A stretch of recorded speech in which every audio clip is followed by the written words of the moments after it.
Hello and welcome to another edition of For the Record. I'm Sean Murphy. My guest today is David Caslin. He is the founder of Beacon Retiree Benefits Group, LLC. Now, it is his first time on the show, but technically his wife was on a couple of years ago, so the family has been on the show. It's just that this is your first time, so welcome to the show. Thanks for having me. Did you have a critique for your wife? I know it was a couple of years ago at least, but I'm sure you have to say nothing but she did a fabulous job, right? She did a fabulous job. She's the brains in the family and the beauty, so I don't think that I can. Well, she had enough faith in you to send you today to talk about this. Let's talk about your background before we get into the Beacon stuff and the everything that's going on with open enrollment. Right? But how did you get to where you are now? I started a company, Beacon, in 1994, to focus on health insurance for small employers and individuals. Because I looked around the industry and I didn't really find that there were too many firms that were adequately addressing the concerns of the individual user and the employees and the employers. So I started a company, and it was maybe 3 or 4 years after that, Darcy came along, turned everything upside down, and launched into the retiree benefits world, which opened up some new opportunities using her experience to focus on the Medicare eligible population, both for larger employers who are seeking to cover their folks beyond age 65, which is something that's not so common anymore, but maybe more broadly even for individuals who are trying to find what the best options were for themselves, for their parents, throughout the marketplace. Now, your wife, when she decided to get into the world of retirees, if the population in general is getting older, wasn't that a smart move? Doesn't that make sense? It was a very smart move. I don't know if it was by choice. Okay. She had been working for an insurance company at the time who had moved her into that area, which we'll forever be grateful for, because it ended up giving her a whole host of experience and a reputation. She quickly rose in that position and thrived. And at the time, a very tumultuous time when she decided to leave, was really a turning point in the industry with Medicare Advantage plans and supplement plans and carriers pulling out of states and pulling out of counties. And that's still going on now. It's still going on. Yeah, almost 20 years later, we still have the same issues. Now, it's interesting that you say when you started out, you were kind of focusing on the small business and their either unwillingness or inability to provide health insurance.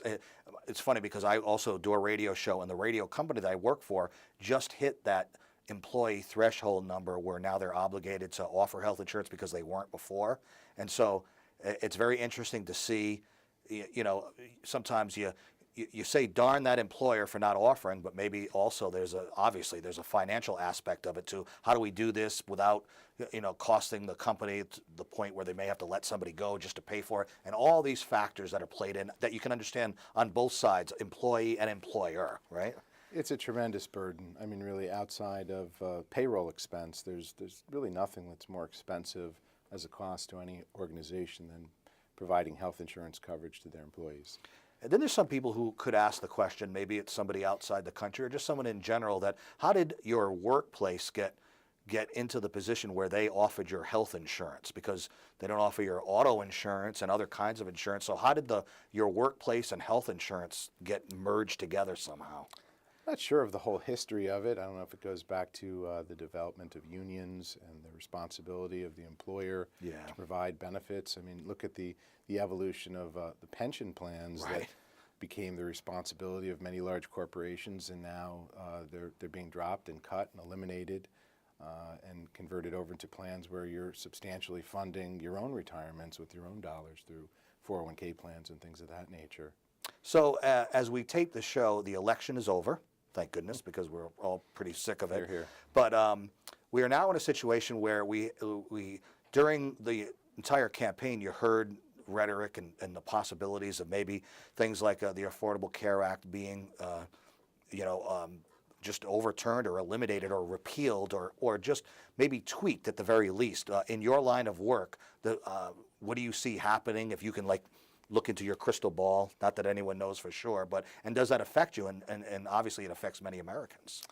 Yeah, it will. And I do tell audiences when I speak that unfortunately my crystal ball fell out of my hands and Oh, broke a number of years ago, so I can't really tell the future the way I used we'll have to be to able call to. Miss Cleo instead then. Yeah. But I do think that there's going to be some big changes, but I don't know if it's going to be as radical as many people believe. I don't really believe, maybe it's just wishful thinking, that there's going to be a repeal of the Affordable Care Act without a suitable replacement for Right. it. That's the and key. that those events would happen concurrently. I don't believe that anyone in Washington is going to want to pull the trigger on just doing away with the program without having a safety net. What that safety net will be and how viable it will be is, I don't know if we have enough time. That'd be a whole separate show, It'll be right? a whole separate show. But I do think there are going to be implications for folks. If I was skating along without health insurance right now, not knowing what's going to happen, I would make sure that I get it for January, because at least, there within the realm of possibilities could be that if you have coverage, you're going to kind of be grandfathered, and you might not have to deal with pre-existing condition limitations. But if you're just going along without it, which you shouldn't be, Right. you might have a different Plus, burden. if you opt to go without it, I think they increased the tax penalty this year. It goes up every time, so you're really starting to pay a hefty amount just by not having insurance. You are.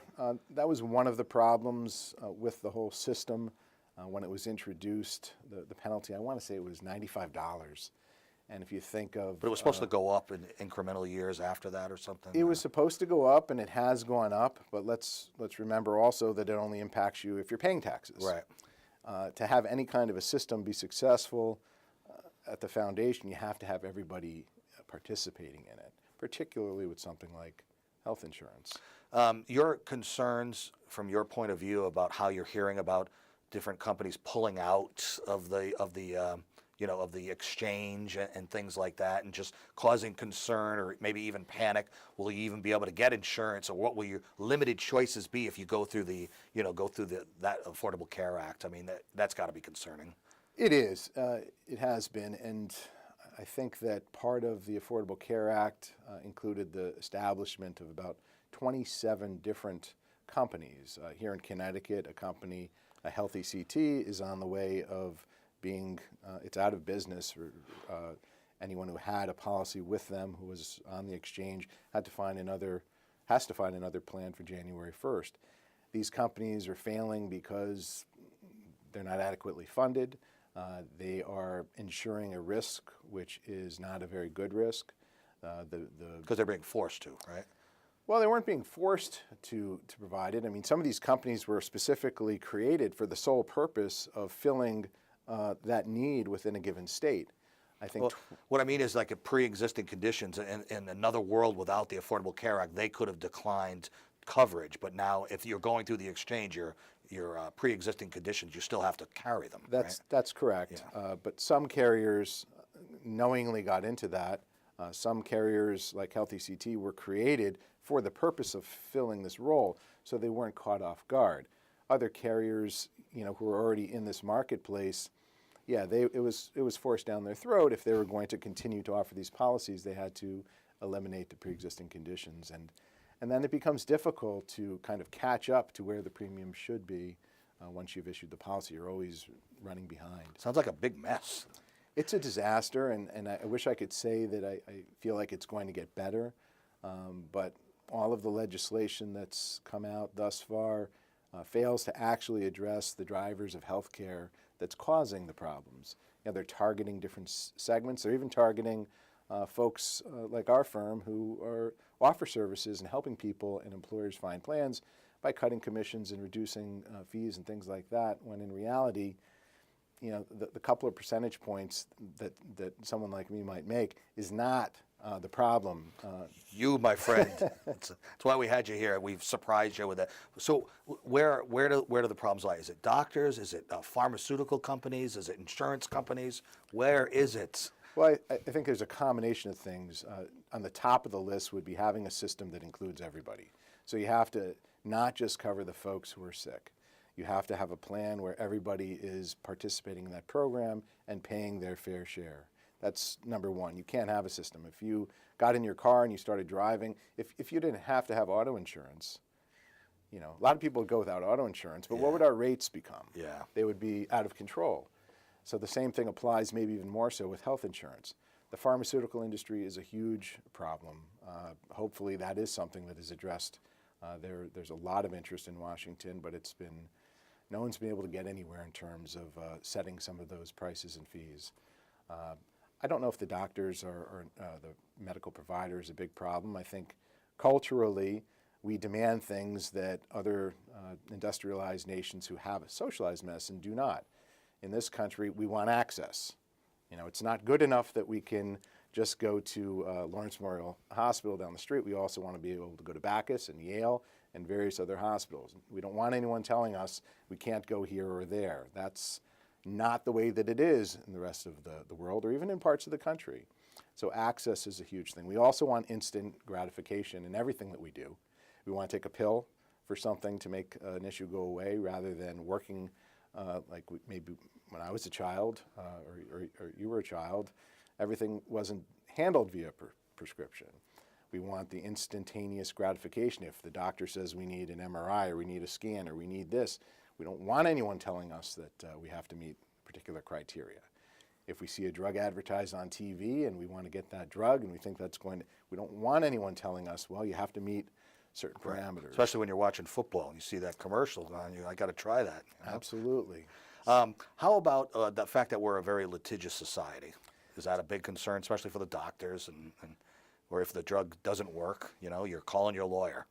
It's a huge problem. If you spoke to radiologists, they would probably tell you that they are doing more scans than they ever have before because many doctors are forced to practice preventive medicine. So when I was a kid, my mother worked for orthopedic surgeons. They didn't have MRIs and things like that, but we'd go in and I'd get an x-ray. But now people, they want MRIs, they want CAT scans, they want more stuff.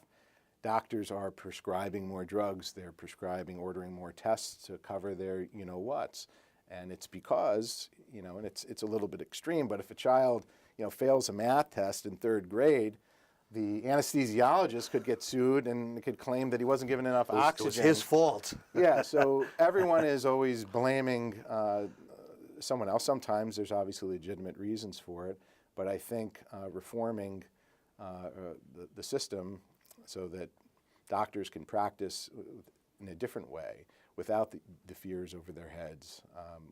Let's take a short break and come back. I promise we'll get to like good news instead of talking about all the bad things. Why don't you give out your website for people to go and learn more? Sure. Our website is www.beaconmedicare.com. David Caslin, founder of Beacon Retiree Benefits Group. We'll take a short break and come right back. I'm Sean Murphy. This is For the Record. Stay right there. Welcome back to For the Record. I'm Sean Murphy. My guest today, David Caslin, founder of Beacon Retiree Benefits Group. We are taping the show at a time when open enrollment has officially happened. So for those who may not be familiar with it, maybe just a definition of what open enrollment is. Well, open enrollment for Medicare beneficiaries started in the middle of October, and it will go through December 7th. Which is different than the non-Medicare, the regular insurance. Right? Correct, yeah. Correct. But for Medicare beneficiaries, they're evaluating plans now for what they want their coverage to be effective January 1st. And depending upon where you live and what type of plan you want, you might have 5, 10, 20, 30 different options from all different types of products. There's Medicare Advantage plans, there's Medicare Supplement plans. And there's A, B, C, D, and all the letters on that go with it, right? It gets very confusing because you have Medicare Parts A and B and D for drugs, and then you also have standardized Medicare supplement plans that are named with letters of the alphabet as well. So sometimes it gets a little bit like a who's on first when you're trying to explain how things work with folks. So if someone is really confused, coming to you, you answer all their questions for them, right? Is that how it works? Our firm tries to answer questions and evaluate the individual needs of the person who we're working with. And everybody's different and may have certain different needs? Yeah, there's actually good reason why there are multiple products because you know, the medical side I think is a little bit easier, but trying to find the correct match for your prescription drug coverage is extraordinarily challenging. And I mean, in Connecticut alone, I think there's 40 something Part D options, which could piggyback on a supplement plan, for example. And there's a great website. It's actually www.medicare.gov, which I encourage people to go to. I've gone there myself, even though I'm 50 years old. You look great. For some of these. But on that site, among the things you can do is you can actually type in the prescriptions that you're taking right down to the milligram dose. And it will, wherever you live, it will give you a printout or a reading of what the best individual Part D plans are for you based on your own criteria, as a combination of not just the premiums that are charged, but the copays and how drugs are covered. And that can get very confusing for people. It's extremely confusing. It's not getting easier because Medicare Part D, the rules and regulations have become looser. So not all prescription drugs are covered. Right. Some drugs are covered, some therapeutic classes are not covered. If you're taking anything other than generics, it becomes more problematic. Yeah. But even with generics, you have generics on individual Part D plans falling. They're not just in the Tier 1 for $5 or $3. They could be found in the most expensive tiers as well. Does that mean that for the most part, some kind of supplemental insurance along with Medicare is advisable? And again, it depends on the individual and the situation, right? Yeah, I mean, Medicare Part A, most people get for free. Right. And Medicare Part A covers most of the expenses relating to inpatient care. Part B does have an expense to it, and it was just in the last 24 hours that the government released information about how Part B premiums were going to be for next year, which is very confusing as well. But Part B, folks pay for Part B. You can potentially qualify for assistance depending upon the state you live in. There are different programs. And by the way, you know, people are watching from both Rhode Island and Connecticut today. You serve both those states, right?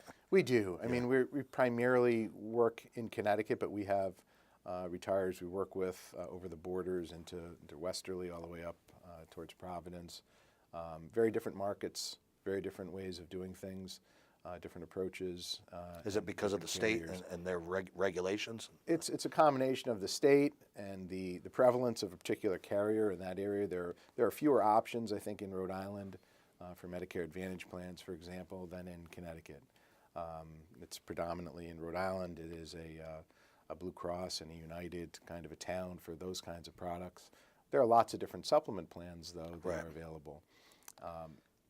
I tend to see more of a trend towards people going back to plans that supplement Medicare as opposed to the Medicare Advantage plans, which kind of replace Medicare. Is that so? Yeah. Could you give a little bit better of a definition of that? Because some people might think that an Advantage plan basically is in addition to your standard Medicare, but in fact it would be instead of or in place of, right? Yeah, it is confusing. So in order to have any type of plan that we're talking about, whether it's a supplement or an Advantage plan, the baseline is that you have Medicare Parts A and B.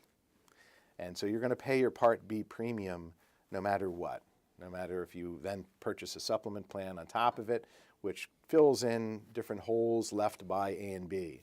But when you have A and B as your primary, Medicare is actually paying claims on your behalf, and then your supplement plan would work to fill in some of those gaps, the deductibles that aren't covered or coinsurance that isn't covered.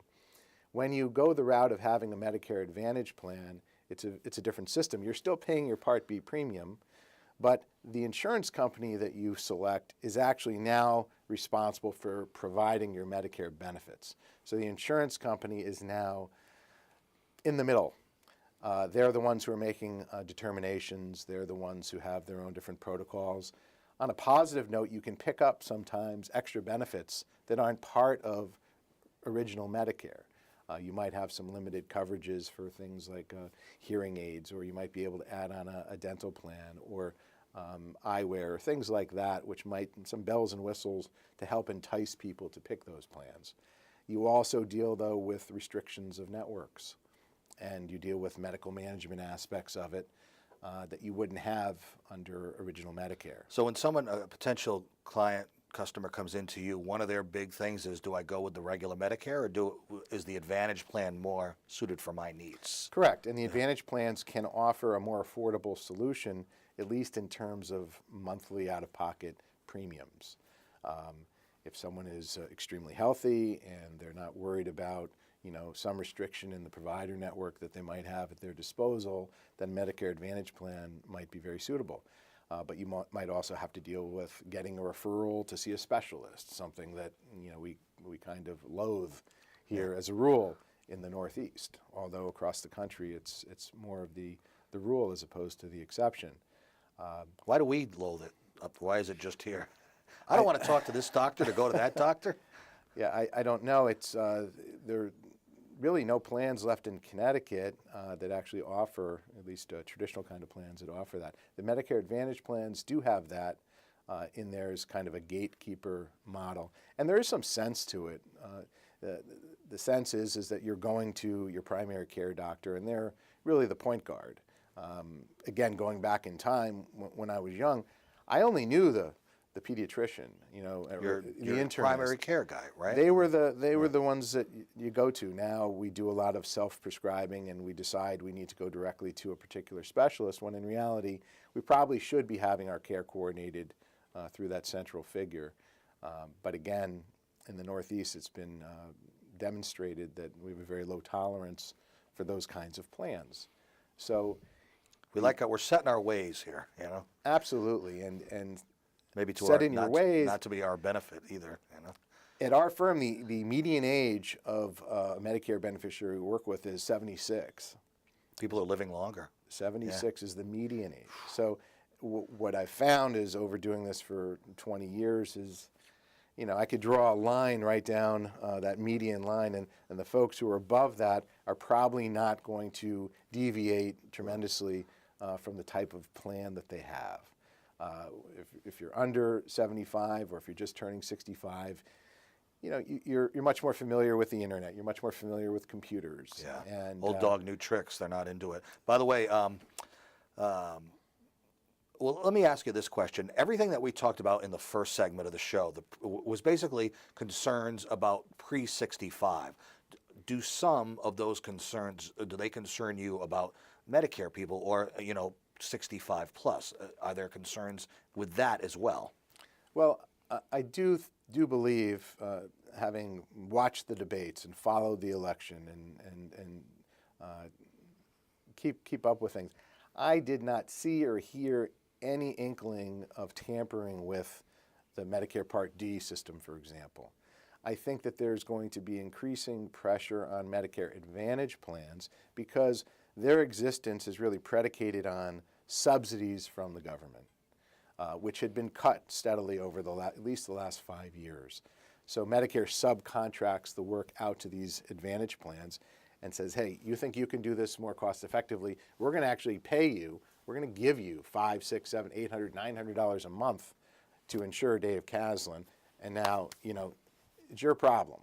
Yeah. Those types of fees, as the fees for Part D, have been cut year over year over year.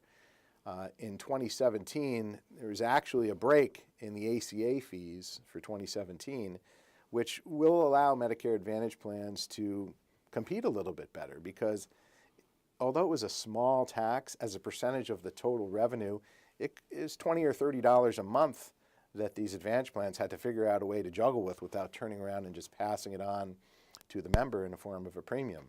So benefits have been gradually eroded, even on the Medicare Advantage plans, for a number of years now. Copays have gone up, out-of-pocket maximums, and other restrictions like needing referrals have been put in place, or compressing the network. I don't see any of these plans going away. I probably would see that as the Medicare supplement plans develop more and add in plans that look like the type of plan like you and I maybe grew up with copays and things like that, that are outside of the realm of original Medicare A and B. But some of these new supplement plans are offering more cost-effective solutions for folks with some out-of-pocket costs without restricting their networks, though, and their access. We are out of time. So, but I feel like we could have done a whole second show here today because there was so much more to talk about. If people have questions and concerns, what should they do? Well, it depends on what the concern is. They could certainly call our Yes. our office. Our number is 860-621-5071. We have quite a few folks who are helpful at helping people find the types of plans that they're interested in. And but there's a lot of resources that are available, like that Medicare.gov site. We'll put that website as well as yours up on the screen one more time. That is our show for today. Dave Caslin, founder of Beacon Retiree Benefits Group. You did your wife proud. She was here a couple of years ago, so thanks for being on the show. Appreciate it. Thank you. You can see this show and many others on our YouTube site. Till next time, I'm Sean Murphy. This is For the Record. Take care.